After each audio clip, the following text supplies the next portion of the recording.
Capítulo 8. Leituras progressistas. E eu oro, ó meu Deus, como oro. Oro todo o santo dia por uma revolução. Non Bloms. Defender, como faz o apóstolo Paulo, a diferenciação de papéis entre homens e mulher não seria um problema, não fossem esses argumentos acompanhados da defesa de determinados modelos socioculturais que claramente colocam as mulheres em posição de inferioridade. Avalia o pastor e teólogo Valdinei Ferreira, titular da Primeira Igreja Presbiteriana Independente de São Paulo.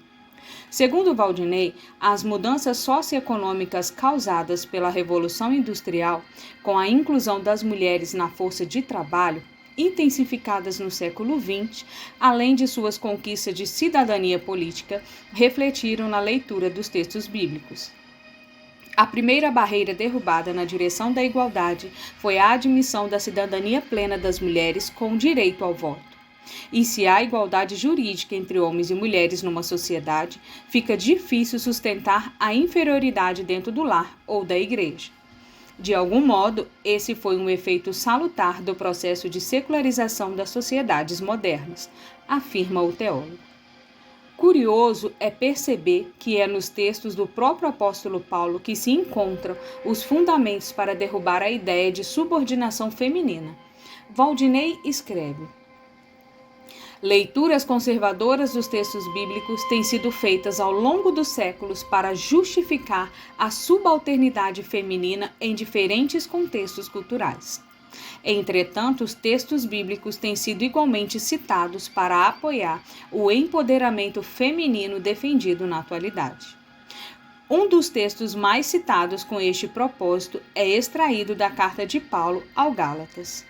Na família de Cristo não pode haver divisões entre judeus e não-judeus, escravos e livres, homens e mulheres. Entre vocês todos são iguais. Isto é, nós todos estamos em um relacionamento comum com Jesus Cristo. Agora que são a família de Cristo, vocês são também os famosos descendentes de Abraão, herdeiros de acordo com as promessas da aliança. Gálatas capítulo 3, versículos 28 e 29. A ideia básica do texto é que, em Cristo, a humanidade está sendo reconstruída.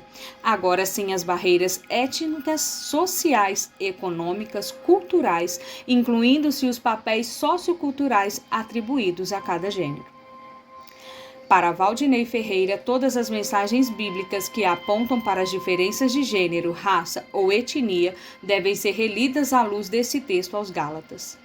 E ele ressalta um ponto que deve ser levado em consideração ao ler e compreender os textos bíblicos.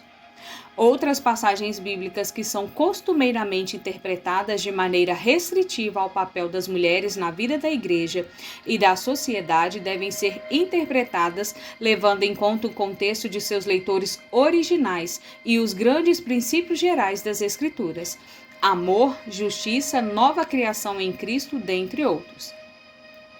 Não é um bom princípio hermenêutico interpretar passagens bíblicas que encerram usos e costumes de época em oposição aos princípios maiores claramente expressos no Evangelho.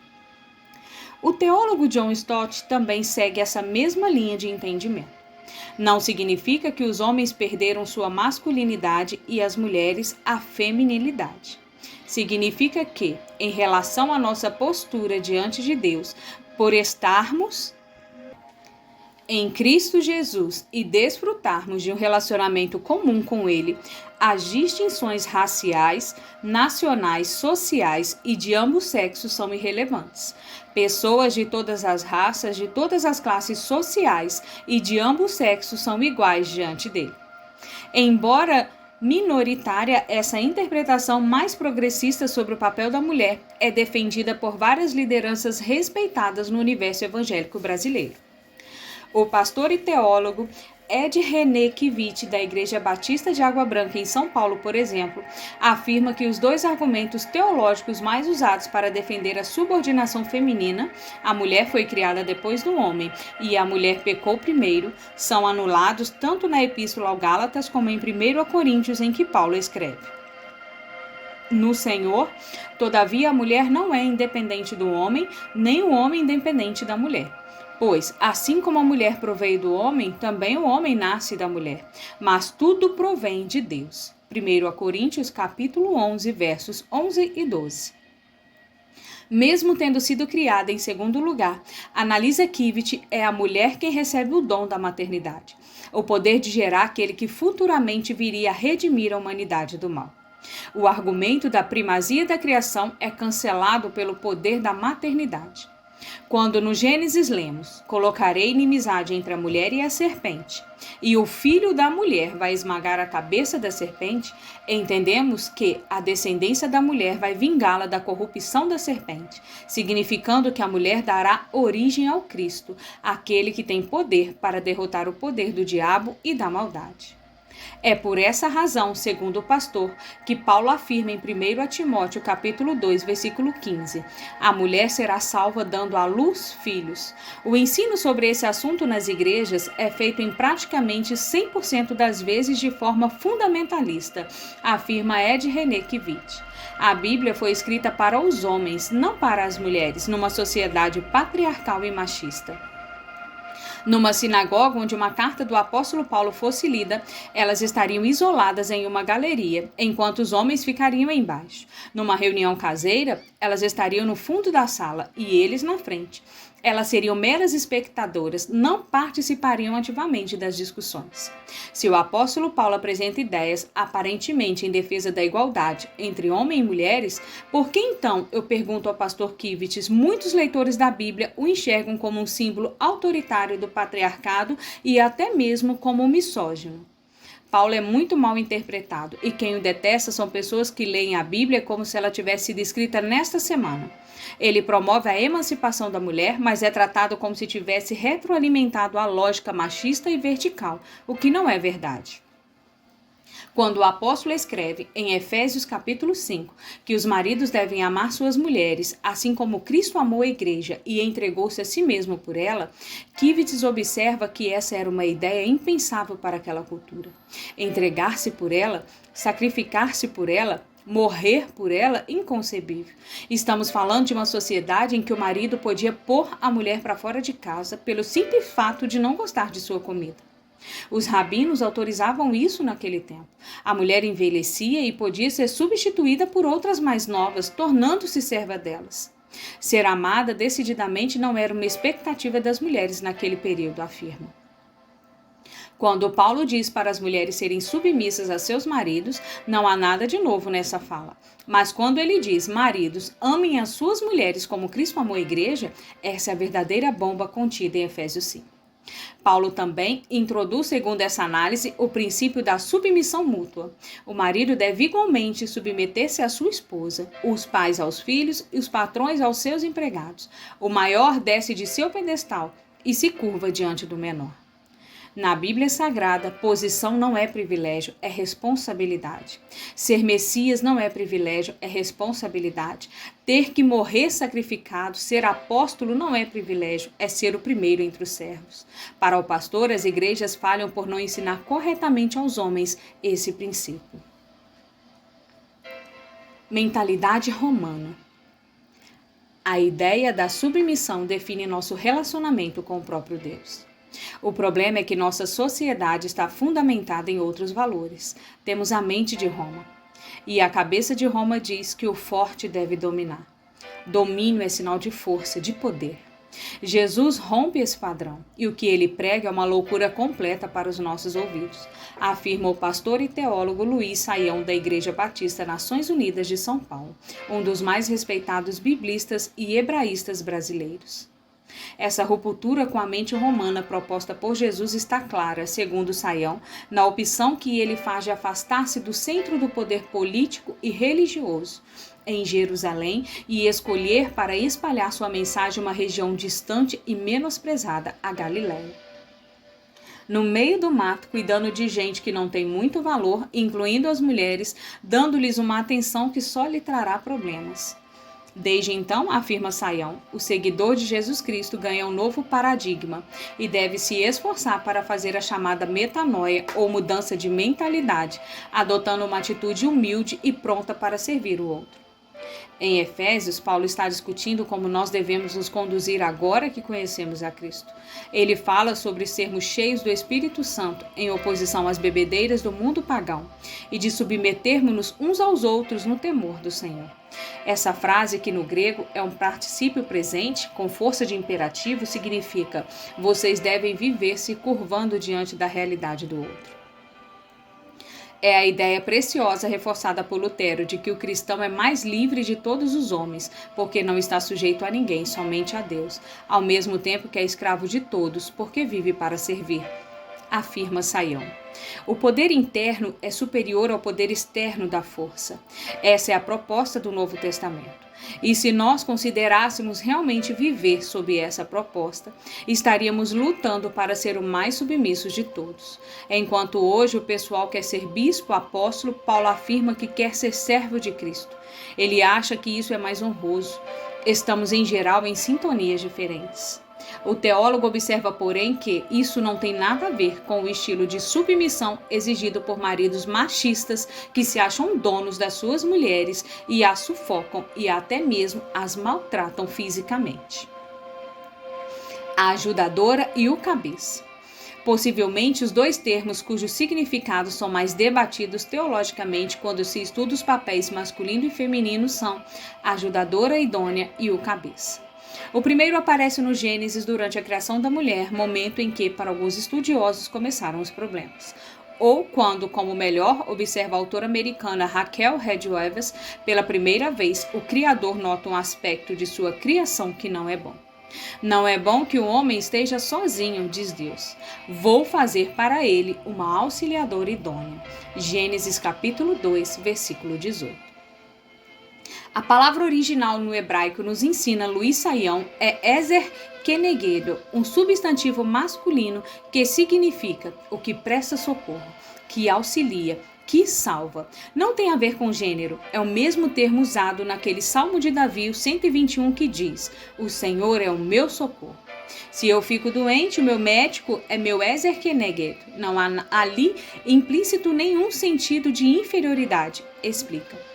Raquel Redwevers nos informa que Ezer aparece 21 vezes no Antigo Testamento. 2 vezes em referência a Eva, 3 vezes em referência a nações para as quais Israel apelou por apoio militar e 16 vezes em referência a Deus como o ajudador de Israel. Significa tanto benevolência quanto força, e é um nome popular para meninos judeus, tanto na Bíblia quanto nos tempos modernos. Além disso, Kenegedo significa literalmente na frente dele, sugerindo que o Ezer de Gênesis 2 é a combinação perfeita de Adão, o Yin com seu Yang, a água com seu fogo, o Brad com sua Angelina. Você entendeu? A ideia de auxiliadora em português, segundo a psicóloga e terapeuta familiar Isabelle Ludovico, leva à errônea interpretação de um ser subalterno. Leitura que induz a mulher de forma unilateral à submissão em relação ao homem, enquanto somos chamados, na verdade, a submeter-nos uns aos outros no temor do Senhor. É como se Deus declarasse que a solidão do homem o colocava em perigo de morte, afirma a psicanalista Karen Klepp Vondrasek, que tem um mestrado em teologia. Vou fazer-lhe uma Ezer Kenegedo, além de poder olhar nos olhos e com quem poderá se identificar. No original, você lê que o confronte. Ela é simultaneamente alguém que o apoia e se contrapõe a ele. Veja como as traduções estão carregadas de patriarcado, porque sempre se lê far-lhe-ei uma ajudadora idônea e que tem uma conotação de inferioridade, diz Karen. Karen faz uma observação que me pareceu extraordinária e reveladora. O nome Eva só é dado após a queda, o pecado original. Antes, a mulher é apresentada a Adão como sua Ixá, a humana que completa o Ish, nome dado a Adão. A junção de 2 nomes no hebraico forma o tetagrama do nome de Deus, Yahvé. É o som que se perdeu, pelo medo de invocá-lo, o som de um sopro, de um fôlego. para me lembrar de que cada vez que eu respiro, eu pronuncio o nome de Deus. É esse o profundo mistério que há na união entre um homem e uma mulher. Tamanha revelação sobre a unidade e a harmonia idealizadas por Deus para o relacionamento conjugal parece incompatível com o conceito apresentado pelo apóstolo Paulo de que o homem é o cabeça da mulher. Se o ideal do Éden é a igualdade e a complementariedade entre os sexos, sem conotação de domínio, que só surge após a queda, que interpretação desses textos poderia explicar esse paradoxo? Para John Stott, as hermenêuticas sobre ser o cabeça costumam navegar em polos opostos. A tradicionalista, afirma o grande teólogo britânico, considera o sentido de senhorio, comparando a relação do homem com a mulher, a de Cristo enquanto Senhor da Igreja. Em outro extremo, entram os negacionistas que consideram esse sentido inconciliável com o fundamento original da igualdade na criação. Eles declaram que o ensino de Paulo é inaplicável em um ou outro desses 4 fundamentos. Ou é equivocado, ou é confuso, ou é cultural, ou é puramente relativo àquela situação. Alguns estudiosos defendem que a palavra original para a cabeça é kepale, que no grego significa fonte, princípio. Sob esse ponto de vista, o homem é a origem da mulher na ordem da criação. Outros afirmam o sentido de autoridade que pressupõe obediência. A proposta de Stott é desenvolver uma compreensão bíblica sobre o homem ser o cabeça que seja completamente coerente com a igualdade criacional de Gênesis 1, com o derramamento do Espírito sobre ambos sexos em Pentecostes, Atos capítulo 2, verso 17, e com a unidade dos sexos em Cristo e uma nova comunidade cristã, Gálatas capítulo 3, versículo 28. Para ele, tanto prefere a ideia de responsabilidade. O marido ser cabeça sobre sua esposa é um misto libertador de cuidado e responsabilidade, e não de controle e autoritarismo.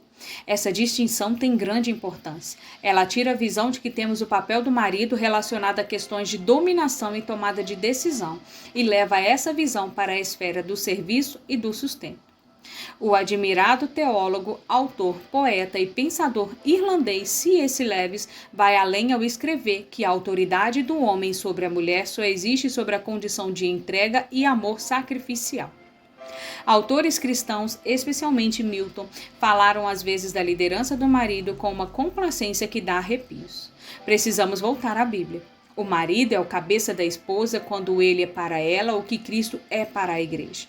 Ele deve amá-la como Cristo amou a igreja. E o texto prossegue, e entregou-se por ela. Efésios capítulo 5, verso 25. Essa liderança, então, é mais completamente incorporada não no marido que todos nós desejamos ser, mas naquele cujo casamento é semelhante a uma crucificação, cuja esposa recebe mais e dá menos, e de forma nenhuma é merecedora dele, e é, por sua mera natureza, menos digna de amor. Pois a igreja não tem qualquer beleza a não ser aquela que o noivo lhe dá, e ele não a encontra bela, mas a faz ficar assim. Filhas de Abraão. Na visão de Karen Kondrack, o modelo de cabeça ou autoridade deve ser sempre Jesus Cristo, como ele se relaciona com as mulheres. Ele lhes dá autonomia, resgata sua dignidade, ele as tira desse lugar inferior onde elas foram colocadas. Jesus lhe devolve o direito à voz. Veja quem ele primeiro revela ser o Messias, a uma samaritana menosprezada. A Maria, irmã de Marta, que escolhe aprender com ele e ficar aos seus pés, uma prerrogativa masculina naquela época, ele não a manda para a cozinha. Ele diz que ela escolheu a melhor parte, e isso não lhe será tirado. E para Marta, que escolheu servir, ele diz, não precisa se martirizar por estar servindo. Não adote uma posição masoquista, não se faça de vítima. Menos, Marta, menos. A autora canadense Sarah Bessie escreve. Durante seu tempo na Terra, Jesus subverteu as normas sociais que ditavam como o rabino falava às mulheres, aos ricos, aos poderosos, às donas de casas, às sogras, aos desprezados, às prostitutas, às adúlteras, aos doentes mentais e endemoniados, aos pobres. Ele falou com as mulheres diretamente, não por meio de lideranças masculinas, como era o padrão da época, e até mesmo de algumas seitas religiosas hoje. Sara observa que a atitude contracultural de Jesus em relação às mulheres o levou a usar uma expressão jamais empregada. Quando Jesus curou a mulher que estava curvada, ele o fez na sinagoga, à vista de todos. Ele a chamou de filha de Abraão, o que provavelmente enviou uma onda de choque pela sala. Foi a primeira vez que a frase foi dita. As pessoas só tinham ouvido falar de filhos de Abraão, nunca filhas.